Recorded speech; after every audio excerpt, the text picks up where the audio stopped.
Thanks so much, Fred.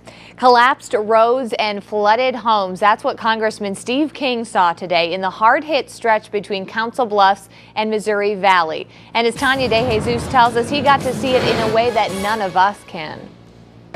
We've all seen footage of the flood from the ground and even from up in the air. But today, Congressman Steve King got to see the damage that this flood has caused from the source itself, the Missouri River. It took a boat ride to get Iowa Congressman Steve King to a section of Interstate 680 near Council Bluffs, Iowa that has completely collapsed, as roaring floodwaters have completely taken it over. You might expect to hear it in the first day or two or week, but you do not expect to hear that 2 months after you reach the high water mark. And the level of the damage here is significantly greater to the interstate than I thought it was. These homes have been completely devastated by floodwaters, and this was an all too common sight as King toured a stretch of the Missouri River between Council Bluffs and Missouri Valley. And having to travel a 3-mile stretch of I-680 by boat was jaw-dropping.